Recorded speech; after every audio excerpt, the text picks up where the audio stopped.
आशा करता हूँ आप लोग अच्छे होंगे, पढ़ाई लिखाई आप लोग का अच्छा से चल रहा होगा।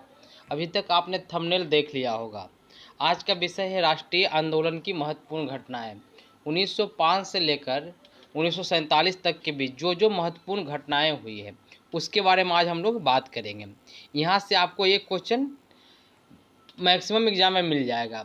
अगर आप बैंक का तैयारी कर रहे हैं तो नहीं मिल पाएगा, लेकिन अगर एसएससी का तैयारी कर रहे हैं, रेलवे एनटीपीसी का कर रहे हैं, झारखंड एसएससी कर रहे हैं, जेपीएससी कर रहे हैं, बीपीएससी कर रहे हैं, बिहार एसएससी कर रहे हैं, तो जहाँ भी जीके का पोर्शन है वहाँ आपको एक नंबर यहाँ से आप एक्सपेक्ट कर सकते हैं।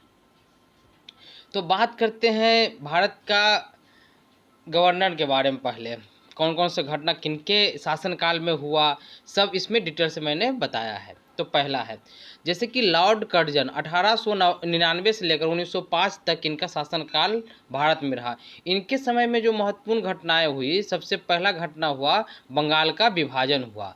बंगाल का विभाजन सबसे पहला घटना हुआ। अच्छा, उसके बाद 1904 में क्या हुआ? 1904 में हुआ भारतीय विश्वविद्यालय अधिनियम पारित किया गया। 1905 में बंगाल का विभाजन किया गया। अब इम्पोर्टेंट आते हैं लॉर्ड मांटो द्वितीय। इनका शासनकाल रहा 1905 से लेकर 1910 तक। तो इनके शासनकाल में जो जो महत्वपूर्ण घटनाएं हुई हैं उसके बारे में बात करते हैं। 1905 में मुस्लिम लीग की स्थापना की गई। 1907 में सूरत अधिवेशन और कांग्रेस में फूट डाला गया है 1907 में। और 1909 में मार्लो मिंटो सुधार का आंदोलन, मार्लो मिंटो सुधार किया गया है। तो देखिए, तो 1906 में जो 1906 में मुस्लिम लीग की स्थापना जो किया गया है, ये जो स्थापना किए थे उनका नाम था आगा खां एवं सलीम उल्लाह खां, दोनों के द्वारा ढाका में स्थापना किया गया था मुस्लिम लीग का। और 1907 में कांग्रेस के सूरत अधिवेशन में कांग्रेस का विभाजन हुआ। 1907 में कांग्रेस के सूरत अधिवेशन में कांग्रेस का विभाजन हुआ। अच्छा, अब मुसलमानों के लिए अलग निर्वाचन व्यवस्था के लिए मार्लो मिंटो सुधार अधिनियम 1909 में लाया गया। इंपॉर्टेंट है तीनों पॉइंट। चलिए नेक्स्ट पे आते हैं। किनका है? लॉर्ड हार्डिंग द्वितीय। लॉर्ड हार्डिंग द्वितीय का इनका शासनकाल रहा 1910 से लेकर 1916 तक। 1910 से लेकर 1916 तक इनके शासनकाल में ब्रिटिश साम्राज्य का दिल्ली में दरबार लगा।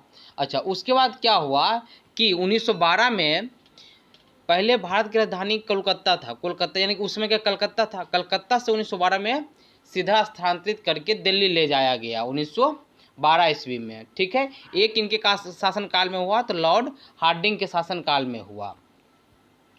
ये इम्पोर्टेंट है। अच्छा, और एक इम्पोर्टेंट क्या है, 1916 ईस्वी में इनके शासनकाल में क्या हुआ कि लॉर्ड हार्डिंग को बनारस हिंदू विश्वविद्यालय का कुलाधिपति नियुक्त किया गया। किनको? लॉर्ड हार्डिंग को 1916 में बनारस, जिसको बीएचयू बोलते हैं, बनारस हिंदू यूनिवर्सिटी का कुलाधिपति नियुक्त किया गया। चलिए अब नेक्स्ट आते हैं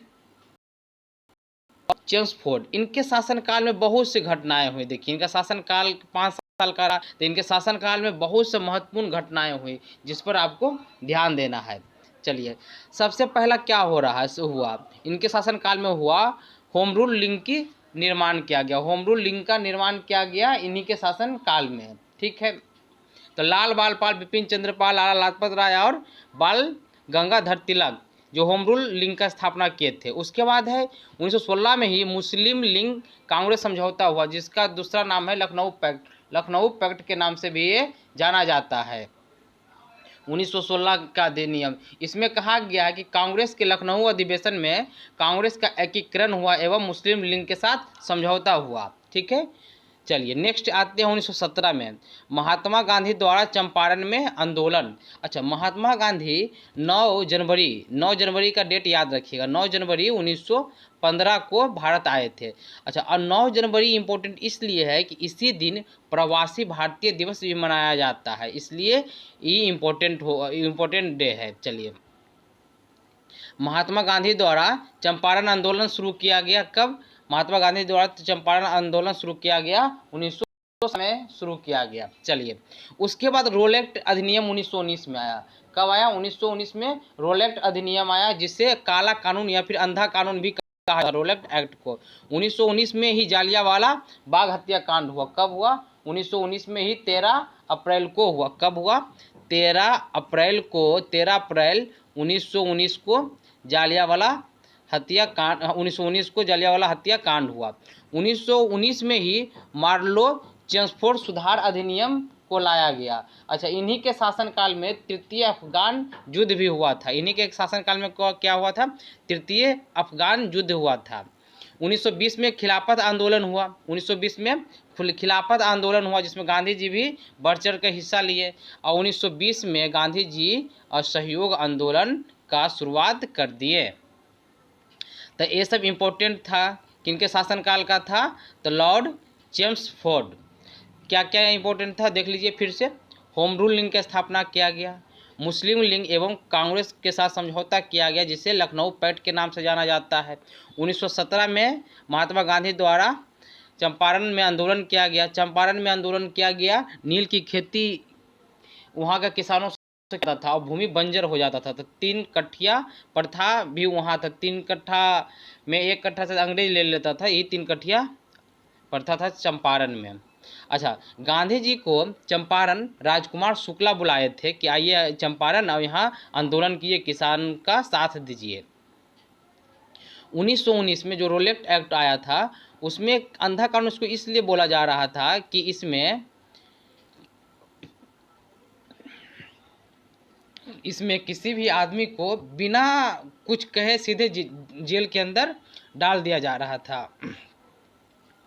जेल के अंदर डाल दिया जा रहा था। चलिए अब आइए, असहयोग आंदोलन तो 1920 में स्टार्ट हो गया। असहयोग आंदोलन 1920 में स्टार्ट हो गया। उसके बाद आ गया इम्पोर्टेंट है रीडिंग का। किनका? रीडिंग का। तो रीडिंग के शासनकाल में 1922 में क्या हुआ? चौरी चौरा कांड हुआ। क्या कांड हुआ? 1922 में चौरी चौरा कांड हुआ जिसमें करीब किसानों का एक झुंड पुलिस स्टेशन आकर लगभग 22 से 25 पुलिसकर्मियों को जिंदा जला दिया। इस घटना से गांधी जी इतना आहत हुए कि वे असहयोग आंदोलन को वापस कर बुला लिए, मतलब कि वापस कर लिए। चलिए अब आइए नेक्स्ट में जो इम्पोर्टेंट है।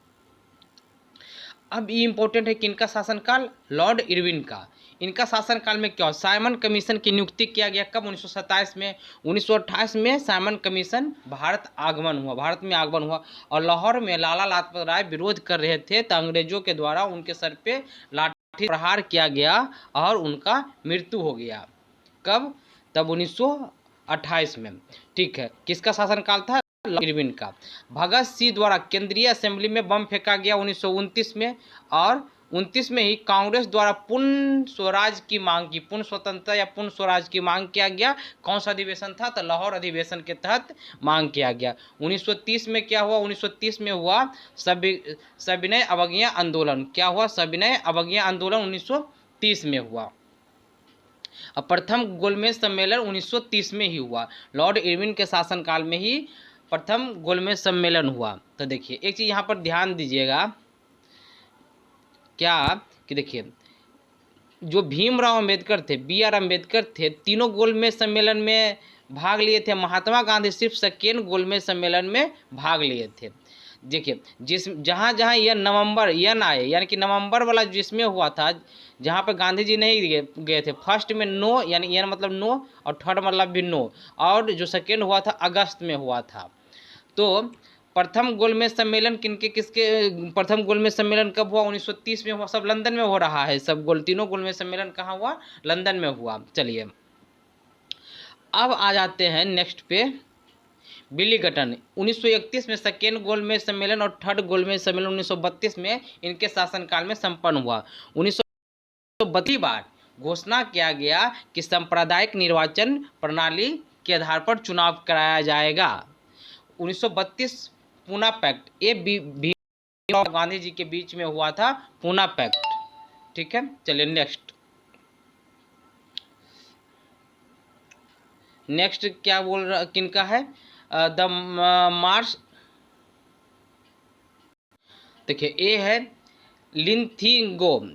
1936 से लेकर 1943 तक भारत में रहे। इनके शासनकाल में भारत छोड़ो आंदोलन जैसा बहुत ही महत्वपूर्ण स्वतंत्रता आंदोलन हुआ जो 8 अगस्त को बोला गया कि पारित करना है, और 19 और उसके अगले दिन यानी कि 9 अगस्त से पूरे भारत में भारत छोड़ो आंदोलन का शुरुआत हो गया।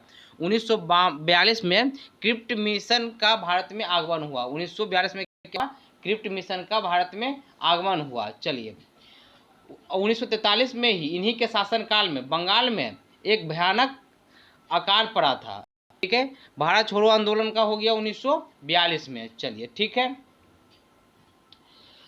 अब इन्हीं के शासनकाल में एक चीज़ और ध्यान दीजिएगा कि वर्ल्ड वार सेकेंड भी इन्हीं के शासनकाल में स्टार्ट हुआ। कब से कब? 1939 से लेकर 1945 तक चला था। स्टार्ट किसके शासनकाल में हुआ?